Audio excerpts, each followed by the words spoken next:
교회의 사명, 이 세상에 교회가 존재하는 이유가 무엇일까요? 하나님께서 이 세상 가운데에 교회를 두시고 그 교회에게 맡겨주신 그 일이 무엇일까요?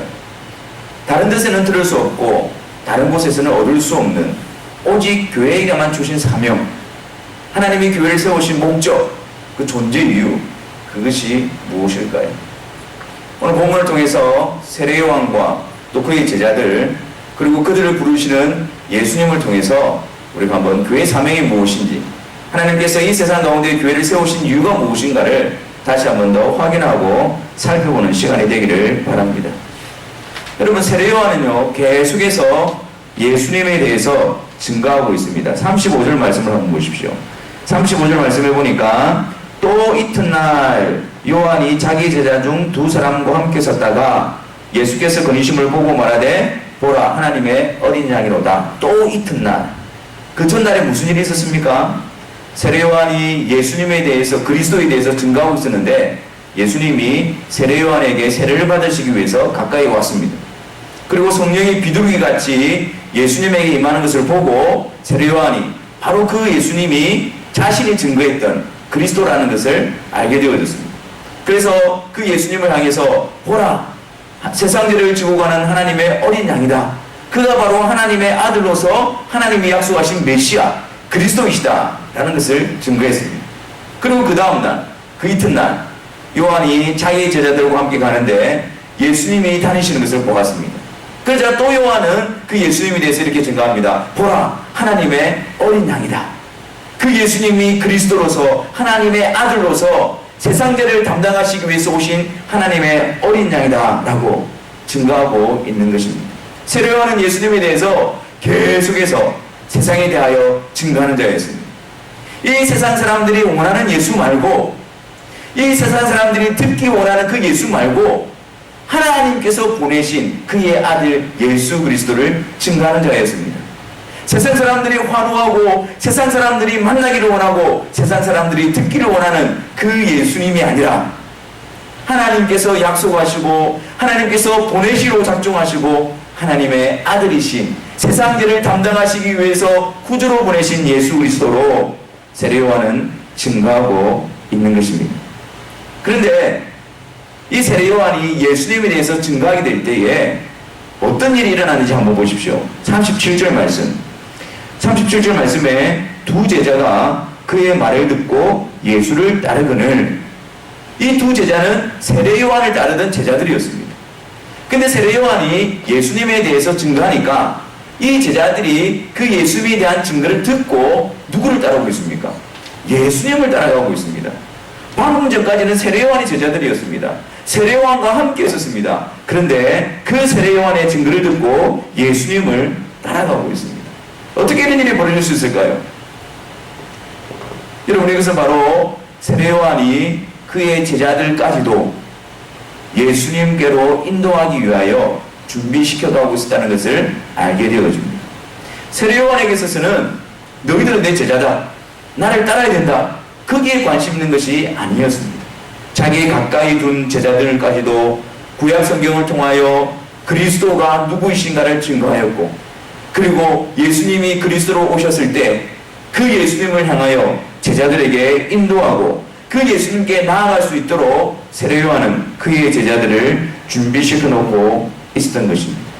예수님이 그리스도로 오셨을 때 조금도 주저함 없이 망설임 없이 자기의 제자들에게 저분이 바로 그리스도다, 저분이 우리가 기다리고 있는, 우리가 증거하는 메시아다, 그 예수님이 바로 하나님의 아들이시다라고 인도하고 그 제자들로 하여금 예수님께로 나아갈 수 있도록 그들을 준비시켜가고 있었던 것입니다.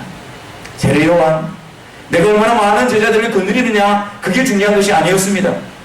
얼마나 많은 사람들에게 내가 명성이 높아져 가느냐, 내가 유명해지느냐, 그것이 그에게 있어서 관심이 아니었습니다. 세례요한의 사명, 세례요한의 관심은 오직 예수 그리스도를 증거하는 그 일에 있었습니다. 자신에게 집중하는 것, 자신에게 관심을 가지는 것이 아니라 그 모든 사람들이 다 예수 그리스도께로 갈 수 있도록, 예수 그리스도로 나아갈 수 있도록 그렇게 준비시키고 증거하고 나타내는 일, 그것이 바로 세례요한의 사명이었고 세례요한의 삶의 목적이었습니다. 여러분 한번 상상해 보십시오. 세례요한이 예수님에 대해서 증거하고 그 세례요한의 제자들은 그 증거를 듣고 예수 그리스도께로 나아가는 모습. 여러분 이것이 바로 하나님께서 이 세상 가운데 교회에게 주신 사명입니다.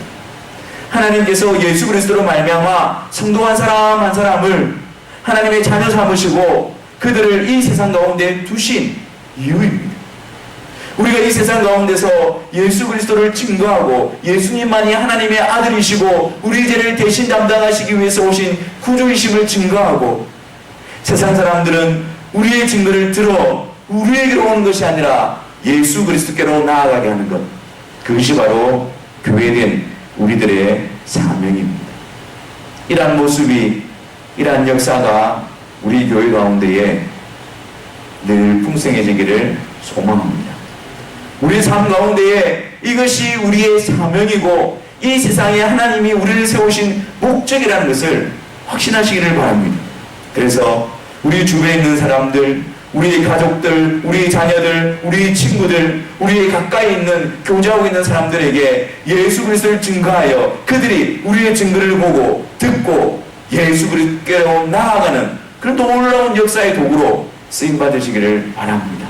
예수님이 부르실 때에 예수님께 나아갈 수 있도록 우리의 자녀들을 준비시키고 예수님이 부르실 때에 예수님께 나아갈 수 있도록 우리의 이웃들을 준비시키고 그들에게 예수 그리스도를 증거하는 그 일, 그것이 바로 우리가 힘쓰고 수고하고 애써야 되는 우리의 삶의 목적임을 잊지 마시기를 바랍니다. 그런데 여러분, 이 두 제자가 예수님께로 나아갔습니다. 예수님께로 나오는 그 제자들을 예수님께서 보시고 이렇게 말씀합니다. 38절입니다. 그 따르는 것을 보시고 물어 이르시되 무엇을 구하느냐. 지금 예수님께 온 그 세례요한의 두 제자들에게 예수님께서 무엇을 구하느냐라고 묻고 계신 것입니다. 무엇 때문에 나에게 오고 있느냐라는 것이죠. 예수님은 저들의 마음을 알았습니다. 어떤 마음으로 어떤 동기를 가지고 예수님께 나오는지를 알고 있었습니다. 그래서 예수님은 그들에게 묻는 것입니다. 너희들이 무엇을 구하려고 나에게 나오느냐? 나를 알기 위함이냐? 아니면 나로부터 어떤 것을 얻기 위함이냐? 라고 묻고 계신 것입니다. 여러분, 예수님 우리들에게 묻습니다. 무엇을 구하려고 나에게 나오고 있느냐? 우리의 동기를 묻습니다. 무슨 이유 때문에 무슨 목적으로 예수님께 나오느냐? 우리는 때로는 그 예수님 자체, 그 예수님의 우리의 목적이 아니라 그 예수님을 통해서 우리가 뭔가를 얻기 위해서 예수님께 나아가고 있는 우리의 잘못된 동기를 발견하게 되었습니다. 예수님 자체가 목적이 아니라 그 예수님을 통해서 내가 무언가를 얻기 위해서 예수님을 수단으로 삼고 예수님께로 나아가는 우리들의 모습을 우리는 발견하게 되어집니다. 예수님께서 보리떡 5개와 물고기 2마리를 해가지고 5,000명을 먹이시고 난 다음에 예수님, 많은 사람들이 예수님을 따랐을 때에 예수님이 이렇게 말씀하십니다. 너희가 나를 찾는 것은 표적을 본 까닭이 아니요 떡을 먹고 배부른 까닭이다. 예수님께서 오병이의 기적을 통해서 내가 바로 하늘로부터 온 생명의 떡이다. 너희들에게 생명을 줄 생명의 떡으로 왔다. 그 예수님에 대한 관심은 가지지 않고 예수님이 기적을 베푸신 그 떡을 먹고 배부른 까닭으로 예수님을 따르고 있다는 것을 예수님이 지적하고 있는 것입니다.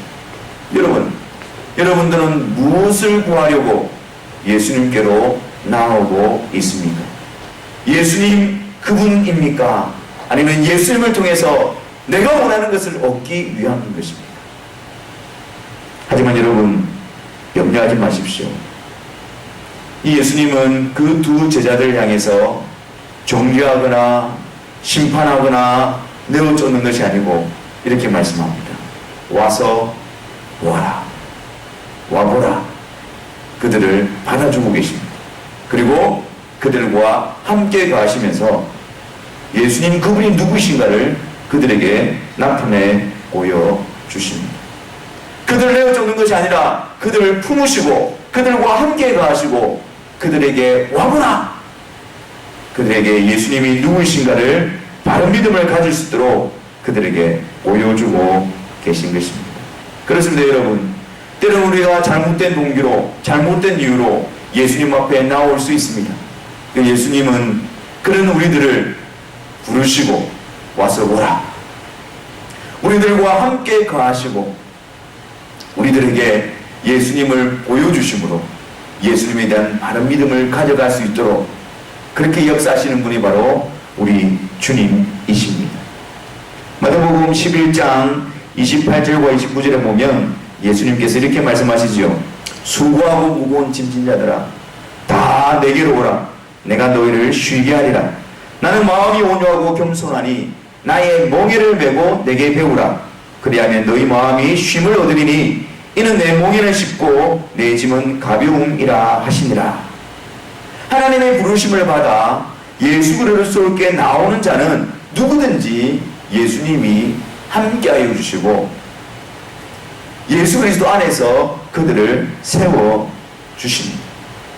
수고하고 무거운 짐을 진 채로 예수님께로 나오게 될 때에 예수님께서 그 짐을 대신 져주시고 그리고 그 무거운 짐에 매여 있는 우리들에게 그 짐이 아니라 주님의 멍에를 메어 주심으로 우리들을 예수님과 함께 두시고 예수 안에서 우리를 세워 가시겠다라고 말씀하고 있는 것입니다. 여러분, 우리가 수고하고 우리가 지고 있는 그 무거운 짐이 무엇입니까? 우리가 죄의 짐에 시달려 우리가 어찌할 수 없는 하나님의 형벌 아래 매여 있을 때에 그 죄와 사망의 법 아래 매여 있을 때에 그 두려움이 하나님의 진노가 하나님의 저주가 우리를 사로잡고 있을 때에 우리 안에 평안함이 있었습니까? 그러나 주님은 우리를 부르고 계십니다. 내게로 오라, 내게로 오라. 수고하고 무거운 짐진 자들아 다 내게로 오라, 내가 너희를 쉬게 할 것이다. 주님께서 우리의 짐을 대신 져주시고 그 짐으로부터 우리를 풀어주시고 죄의 짐에 사망의 짐에 하나님의 저주의 짐에 매여있는 우리들을 해방시켜 주시고 우리들에게 주님의 멍에를 메어주셔서 주님과 함께 영원토록 동행하게 하시는 것입니다. 여기서 주님의 멍에는 무엇을 의미하는 것일까요? 주님께서 이 말씀을 하실 때에 주님께서 마음에 두고 계신 그 그림은 어떤 그림일까요? 여러분, 어미소가 옆에 새끼소를 두고 어미소가 멍에를 메고 그 멍에를 새끼에게 메어서 그렇게 같이 가고 있는 모습을 마음에 두고 있는 것입니다. 무슨 말이냐면 여러분, 그 새끼소가 어미소 옆에서 멍에를 쥐고 있지만 이미 그 멍에는 어미소가 메고 있는 것입니다. 내 멍에는 쉽고 가볍다라고 말하는 것은 이미 예수님께서 그 멍에를 메고 계시고 단지 그 새끼소에게 있어서의 그 멍에는 그 어미소 옆에 붙어있게 하는 하나의 도구에 불과할 뿐이기 때문에 그런 것입니다. 이미 우리의 멍에는 예수님께서 다 지시고 다 해결해 주셨습니다. 그리고 주님의 멍에를 우리에게 메어서 우리가 주님과 함께 갈 수 있도록 주님께서 그렇게 역사하고 계신 것입니다. 주님과 함께 주님을 따라서 주님 곁에서 우리는 주님을 배우며 주님을 알아가며 주님이 이끄시는 대로 함께 그 길을 갈 수 있도록 주님의 멍에로 우리를 메어주시고 그래서 그 주님 안에서 우리를 세워 나가시는 것입니다. 우리가 무거운 짐을 지고 있고 또한 우리가 연약하고 쓰러져 있고 우리가 다른 동기로 주님 앞에 서 있는다 할지라도 주님은 이런 우리들을 받아주시고 죄의 짐의 멍에 대신 주님의 멍에를 메어서 주님 안에서 영원토록 평생토록 주님과 함께 주님을 배우며 주님과 연합하며 주님 안에서 자라갈 수 있도록 주님의 인도를 받아갈 수 있도록 우리를 이끌어 가신다라고 약속하고 있는 것입니다. 더 이상 마귀의 종로로 가는 것이 아니라 더 이상 마귀의 권세에 사로잡혀서 거기에 끌려가는 것이 아니라 우리 주님, 나를 위해서 십자가에서 생명을 주신 그 주님의 이끌림을 받는 자들이 바로 주님의 멍에를 메고 주님과 함께 있는 자인 것입니다. 얼마나 여러분 복되고 놀라운 은혜입니까? 우리는 베드로를 통해서 주님께서 어떻게 주님의 몽에를 메고 우리를 이끌어가게 하시는가를 살펴볼 수가 있습니다. 여러분, 예수님께서 그 제자들과 함께 계시다가 그 다음에 그 두 제자 중에 한 사람인 안드레가 이제 베드로를 향해서 달려갑니다. 베드로의 형제였던 그 안드레, 시몬의 형제였던 안드레가 베드로에게 달려가서 이렇게 외칩니다. 우리가 메시아를 만났다. 그리고 그 베드로를 데리고 예수님께로 이끌어 옵니다. 예수님께서 그 베드로를 바라보시면서 42절에 이렇게 말씀하십니다. 예수께서 보시고 이르시되 네가 요한의 아들 시몬이니 장차 게바라 하리라 하시니라. 게바는 번역하면 베드로라. 안드레가 그 베드로를, 시몬을 데리고 예수님께로 나옵니다.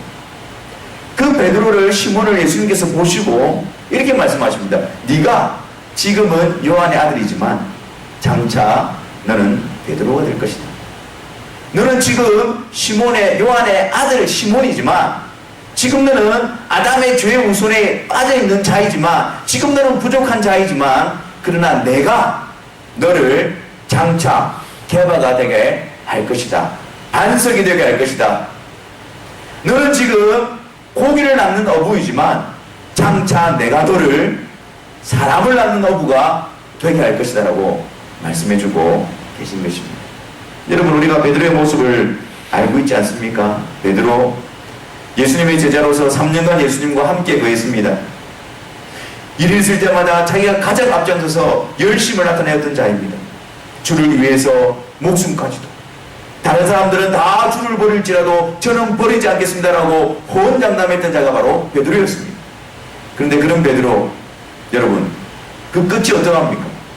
예수님께서 십자가에 달려 돌아가시기 위해서 잡혀가실 때에 그 누구도 예수님 곁에 남지 않았습니다. 이 베드로도 예수님 곁에 남지 않고 오히려 예수님을 3번이나 부인하게 되어지죠. 두려움과 무서움에 사로잡혀 숨어있는 이 베드로. 이 베드로가 어떻게 해서 초대교회의 사도로서 교회의 주님의 증인으로서 세워져서 주의 복음의 사역을 감당하는 자로 세워져 있는 것일까요? 네가 지금은 요한의 아들 시몬이지만 장차 내가 너를 게바로 만들어내겠다 라고 말씀하신 주님께서 베드로를 붙잡고 있었기 때문입니다. 주님께서 주님의 멍에를 베드로에게 매게 하시고 주님 안에서 베드로의 넘어짐과 쓰러짐 가운데서도 계속해서 일어날 수 있도록 이끌어주시고 회복시켜주신 분이 바로 주님이시기에 베드로는 쓰러지고 부인하고 배신하고 숨을 수밖에 없는 자였지만 그 주님으로 인해서 베드로는 다시 일어나고 회복되어져 주의 교회의 든든한 기둥으로 세워져 있는 것을 보게 되는 것입니다. 시몬아, 사단이 너를 밀가루로 달려고 너를 청구하였으나 내가 너의 믿음이 떨어지지 않기를 위하여 강구하였노라. 주님을 배신하고 고기나 잡으러 가려다 떠났던 그 베드로에게 부활하신 주님이 찾아가셔서 네가 나를 사랑하느냐? 내 양을 먹이라. 다시 사명을 주시고 회복시켜 주셔서 주님이 말씀하신 대로 장차 게바가 될지라 사람을 낳는 어부가 되게 하리라 하신 그 주님의 말씀을 주님께서 이루어주고 계셨던 것입니다. 그렇습니다. 여러분, 주님 앞에 나아가는 자, 주님 안에 있는 자, 주님과 함께 몽에를 메고 있는 자들은 자신의 힘이나 자신의 능력으로 든든히 세워지는 자가 아닙니다. 우리와 함께 연합되어져서 우리 안에 거하시면서 우리를 인도하시고 우리를 이끌어 가시는 그 주님, 그 주님으로 인해서 우리는 그 주님 안에서 든든히 세워지는 것입니다. 그렇다면 여러분, 우리가 이 주님의 안에서 주님의 몽에를 메고 주님께서 우리를 이끌어 가시고 우리를 회복시켜 가고 계신데 주님께서 우리를 이끄시는 자리가 어디입니까? 주님께서 우리를 인도하시는 자리, 우리가 주님과 함께 서야 되는 그 자리가 어디입니까? 그 다음날에 주님은 빌립을 만나셔서 빌립을 부르십니다. 나를 쫓으라. 빌립은 그 주님의 말씀에 순종하여 주님을 따르게 되어집니다. 그리고 빌립은 이제 나다나엘이라는 사람에게 달려가서 그 예수님에 대해서 이렇게 증거합니다. 45절입니다. 율법에 기록하였고 여러 선지자가 기록한 그 일을 우리가 만났으니 요셉의 아들 나사렛 예수니라. 율법에 기록하였고 여러 선지자가 기록한 구약 성경이죠. 구약 성경에서 예언한 바로 그 그리스도 메시아, 그를 우리가 만났다라고 나다나엘에 가서 증거하고 있는 것입니다.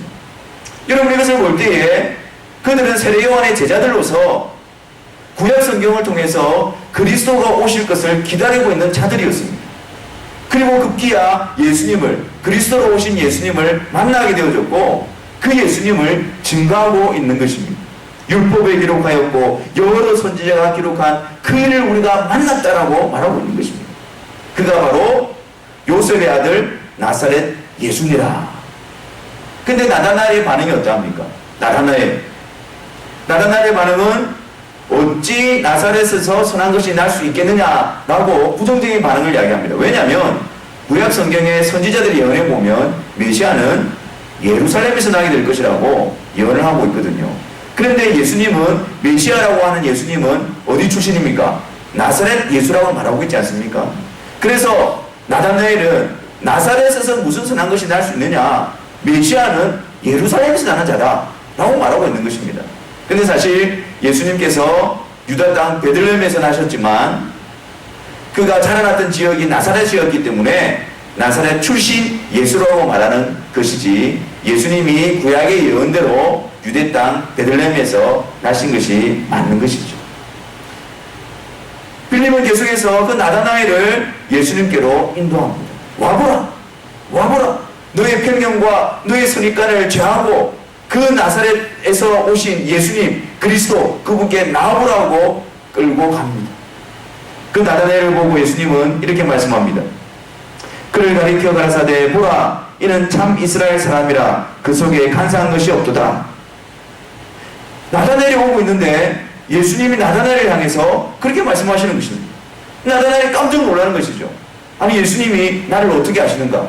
예수님 저를 알고 계셨습니까? 어떻게 저를 아시나이까? 예수님께서 48절에 빌립이 너를 부르기 전에 네가 무화과 나무 아래 있을 때에 보았노라. 빌립이 불러서 예수님 앞에 오기 전에 이미 예수님은 나다나엘을 알고 있었다고 말씀하고 있는 것입니다. 그리고 그가 그리스도를 기다리면서 경건한 삶을 살고 있는 자라는 것도 이미 예수님은 알고 계셨던 것입니다. 나다나엘, 이 예수님의 신적인 능력 앞에서 그는 직감적으로 이 예수님이 그리스도고 메시아라는 사실을 알게 되었죠. 그래서 그는 예수님 앞에 엎드려 이렇게 고백합니다. 예수님이 바로 하나님의 아들이시고 이스라엘의 임금이십니다 라고 고백하는 겁니다. 근데 예수님은 이 나다나엘을, 예수님께로 나온 이 나다나엘을 거기에 머물러 있는 것이 아니라 더 큰 일로 이끌어가고 있습니다. 나다나엘에게 예수님이 말씀하시기를 50절입니다. 예수께서 대답하여 이르시되 내가 너를 무화과 나무 아래에서 보았다 함으로 믿느냐? 이보다 더 큰 일을 보리라. 예수님의 능력, 예수님의 기적, 어떤 예수님의 신비한 어떤 그런 것들, 거기에 머물러 있는 것이 아니라 더 큰 일을 보아야 된다는 것입니다. 더 큰 일을 예수님을 통해서 알 수 있어야 된다는 것입니다. 그것이 무엇입니까? 51절 말씀입니다. 또 이르시되 진실로 너희에게 이르노니 하늘이 열리고 하나님의 사자들이 인자 위에 오르락내리락 하는 것을 보리라 하시니라. 예수님께서 더 큰 일을 보아야 한다라고 말씀하시면서 말씀하신 것이 하늘이 열리고 하나님의 사자들이 인자 위에 오르락내리락 하는 것을 볼 것이다. 이게 더 큰 일이라고 말씀하는 겁니다. 아니, 이게 무슨 내용이기에 우리가 도달해야 되는, 우리가 알아야 되는 더 큰 일인 것입니까? 이게 무슨 말이기에, 어떤 의미이길래 예수님께서 우리로 하여금 그 자리로까지 이끌어 가시는 것입니다. 이 말은 창세기 28장에 있는 내용을 예수님께서 인용하고 계신 것입니다. 예수님께서 이 말씀하셨을 때에 이들은 구약에 능통했기 때문에 이것이 바로 창세기 28장에 나타난 야곱의 꿈에 대한 이야기라는 것을 그들은 알았을 것입니다. 창세기 28장에 나타난 야곱의 꿈의 내용이 무엇입니까? 야곱이 속임수로 말미암아 그 형의 장자권을 거짓으로 취하게 되어지죠. 그것에 분노하여서 그 형은 이제 아버지가 돌아가시면 그 동생에게 복수할 것을 다짐하고 있습니다. 그 형의 위협 때문에 이 야곱은 그 아버지 집에 가지 못하고 외삼촌 집인 라반의 집으로 떠나가고 있는 것입니다. 그 길을, 낯선 그 길을 가는 도중에 밤이 되어서 유숙하게 되어지는데, 돌을 베개 삼고 잠을 청하는데 그날 밤에 꿈을 꾸게 되어집니다. 그 꿈의 내용이 무엇입니까?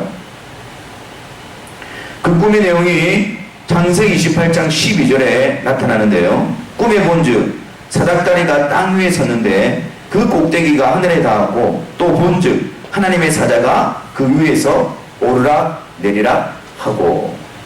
야곱이 꿈에서 본 내용이 무엇입니까? 사닥다리를 보았습니다. 근데 그 사닥다리가 땅 위에 섰는데 그 끝이 하늘에 닿았습니다. 그리고 보니까 하나님의 사자가 그 사닥다리에 오르락 내리락 하고 있는 것을 보았습니다. 하나님은 야곱에게 이 꿈을 보여주시고, 그리고 그 위에서 하나님께서 야곱에게 말씀하시는데 이렇게 말씀합니다. 나는 여호와니 너의 조부 아브라함의 하나님이요 이삭의 하나님이라. 너 놓은 땅을 내가 너와 내 자손에게 주리니 내 자손이 땅의 티끌같이 되어서 동서남북에 편만할지며 땅의 모든 족속이 너와 내 자손을 인하여 복을 얻으리라. 내가 너와 함께 있어 네가 어디로 가든지 너를 지키며 너를 이끌어 이 땅으로 돌아오게 할지라. 내가 네게 허락한 것을 다 이루기까지 너를 떠나지 아니하리라 하십니다. 여러분, 우리는 이 구절을 보면서 얼핏 보면 하나님께서 야곱과 함께 하셔서 그를 떠나지 아니하고 그를 돌보시고 그를 이끌어서 다시 이 땅으로 돌아오게 하실 것이라는 놀라운 하나님의 약속으로 우리는 받아들입니다. 낯선 길을 떠나고 아무도 의지할 곳 없는 그 야곱에게 하나님이 나타나셔서 이 놀라운 약속을 하고 있다는 사실을 우리는 보게 되어집니다. 그런데 오늘 이 본문의 말씀은 거기에만 국한되어져 있는 것이 아닙니다. 단지 하나님께서 야곱, 너가 지금 먼 길을 떠나니까 내가 너와 함께 하겠다. 그리고 내가 너를 지켜주겠다. 내가 너를 돌봐주겠다. 그리고 너가 다시 돌아오도록 하겠다. 그런 의미로서 주신 약속이 아니라는 것입니다. 여러분, 야곱에게 하나님께서 내가 너를 돌봐주고 내가 너와 함께하고 네가 다시 돌아오게 하고 내가 너에게 약속한 것을 다 이루기까지 내가 너를 떠나지 않겠다라고 약속하신 그 이유가 무엇입니까? 그것은 바로 그의 조부 아브라함과 이삭을 통해서 주신 하나님의 약속 때문이었습니다. 아브라함과 이삭에게 주신 그 약속을 내가 야곱인 너를 통해서 그 약속을 이룰 것이다 라는 것입니다. 그럼 그 약속이 무엇입니까? 땅의 약속이었습니다. 그 약속이 무엇이었습니까? 후손에 대한 약속이었습니다. 그 약속이 무엇이었습니까? 너와 내 자손을 인하여 모든 민족이 복을 얻을 것이라는 것입니다. 여러분, 이것은 야곱을 크게 하여서 이 세상에 큰 민족을 이루게 하시겠다는 말씀이 아닙니다. 야곱을 거부로 만들어서 이 세상에서 유명한 자가 되게 하시겠다는 약속도 아닙니다. 이 세상에 번영과 부를 약속하고 있는 것이 아닙니다. 여러분. 이 약속은 처음 야곱이 꿈에서 본 그 그림과 맞물려 있습니다. 처음 야곱이 보았던 꿈이 무엇이라고요? 사닥다리를 보았습니다. 땅 위에서부터 사닥다리가 세워져서 그 끝이 하늘에 닿았습니다. 그 위에 여호와 하나님께서 지금 이 말씀을 하고 계신 것입니다. 다시 말해서 하나님께서 야곱에게 함께 하시고 내가 너에게 약속한 것을 이루기까지 너를 떠나지 않아야겠다는 그 약속의 실체가 바로 이 사닥다리의 그림에 담겨져 있는 것입니다. 다시 말해서 이 사닥다리, 땅 위에 세워져서 하늘에 닿아 있는 이 사닥다리, 그 위에 하나님의 사자, 즉 예수 그리스도가 오르락 내리락 하는 그림은 여러분, 우리는 어디에서 발견하게 되어집니까? 바로 골고다, 십자가 언덕에 세워진 십자가, 그 위에 십자가에 달려 계신 예수 그리스도, 그분에게서 이 그림의 의미를 찾게 되어지는 것입니다. 그 십자가가 바로 하나님과 단절되어 있던 우리들이 하나님과 연결하여 하나님께로 나아가는 유일한 길로서 하나님과 우리를 이어주는 그 위에 예수 그리스도가 계신 그 십자가를 통해서 하나님께 나아갈 수 있는, 하나님과 닿아 있는 그 길임을 우리에게 보여주는 것입니다. 다시 말해서 이 약속은, 이 약속의 실체는 바로 예수 그리스도의 십자가를 통하여서 내가 아브라함과 이삭과 야곱과 그 후손으로 예수 그리스도를 보내줄 것이며, 그 예수 그리스도로 말미암아 그 십자가를 통해서 하나님의 민족을 이루고, 그 십자가를 통해서 하나님의 나라의 백성을 이루고, 그 십자가를 통해서 하나님의 나라의 땅을 기업으로 줄 것이라는 그 약속을 담고 있는 것입니다. 그래서 예수님께서는 그 야곱이 꾸었던 그 꿈을 인용하시면서 다시 한 번 더 그 말씀을 보십시오. 하늘이 열리고 하나님의 사자들이 인자 위에 오르락내리락 하는 것을 보리라. 사닥다리를 언급하지 아니하시고 단지 인자 위에 오르락내리락 하는 것이라고 말씀합니다. 십자가에 달려 계신 인자, 십자가 위에 계신 예수 그리스도, 그분이 바로 하나님께로 나아가는 유일한 길임을 나타내 보여주시는 것입니다. 나로 말미암아 이 야곱의 꿈이 이루어지게 된다는 것을 나타내 보여주고 있는 것입니다. 예수 그리스도를 통해서 하나님께로 나아갈 수 있고, 예수 그리스도를 통해서 하나님의 백성이 되며, 예수 그리스도를 통해서 하나님이 허락하신 그 복, 하나님의 나라의 상속자, 하나님의 나라의 백성들이 되어줄 수 있다는 것을 예수님께서 말씀하고 있는 것입니다. 예수님께서 우리를 이끌어가고 계신 그 자리가 어디입니까? 예수님의 능력, 예수님의 힘, 예수님의 파워? 아니요. 예수님께서 이 세상에 오셔서 십자가에서 달려 죽으심으로 그 예수님이 죄인된 우리와 하나님을 화목해 하시는 유일한 분이심을 아는 그 자리, 그 예수님을 믿는 그 자리로 이보다 더 큰 일이 바로 거기임을 우리에게 말씀해주고 계신 것입니다. 사랑하는 성도 여러분, 이보다 더 큰 일은 없습니다. 우리가 알아야 되는, 우리가 취해야 되는, 우리가 나아가야 되는 그 자리, 이보다 더 큰 일은 없습니다. 예수님이 하늘의 사닥다리가 되셔서 그 예수님을 통하여 하나님과 단절되어 있는 우리들이 그 예수님을 통하여 예수님으로 말미암아 하나님께로 나아갈 수 있으며 하나님과 화목을 누릴 수 있다는 그 예수님을 아는 것, 그것보다 우리에게 중요하고 큰 일은 없는 것입니다. 성령께서 우리에게 역사해 주셔서 예수님에 대해서, 예수님이 바로 하나님의 사닥다리로, 예수님이 바로 십자가로 하나님께로 나아가게 하시는 유일한 분이심을 우리에게 알게 해주셨습니다. 하나님의 비밀인 예수 그리스도, 하나님의 계신 예수 그리스도, 하나님의 지혜이시고 능력이신 예수 그리스도, 그분을 알게 해주셨습니다. 그리고 이 세상 가운데에 우리를 통하여, 주님의 교회된 우리를 통하여 이 놀라운 하나님의 비밀을 드러내시기를 원하고 계신 것입니다. 우리가 이 자리에 서 있는 이유, 우리가 주님의 교회로 연합되어져서 이 세상 가운데 세워져 있는 이유, 그것은 바로 십자가에 지신 예수 그리스도, 십자가를 통해서 하나님께로 나아갈 수 있는 하나님의 비밀을 우리에게 맡겨주시고 그 일을 우리를 통해서 이루어 가시고자 하는 것, 그것인 것입니다. 그래서 사도 바울은 이렇게 고백합니다. 우리는 그리스도의 일꾼이요 하나님의 비밀을 맡은 자다. 이 세상 가운데서 이 세상의 지혜로는 알 수 없는 그 하나님의 비밀, 예수 그리스도를 통해서 하나님과 화목하는 그 놀라운 비밀, 예수 그리스도의 일꾼으로 하나님의 비밀을 맡은 자이다. 그래서 맡은 자에게 구할 것은 충성이니라 라고 말씀합니다. 우리가 힘을 다하여, 우리가 마음을 다하여, 우리가 수고하고 땀을 흘려야 되는, 충성해야 되는 일이 무엇이냐? 우리에게 맡겨주신 하나님의 비밀을 그리스도의 일꾼으로서 이 세상 가운데 드러내는 그 일에, 증거하는 그 일에 우리의 사명이 있으며 우리의 목적이 있다는 사실을 잊지 마시기를 바랍니다.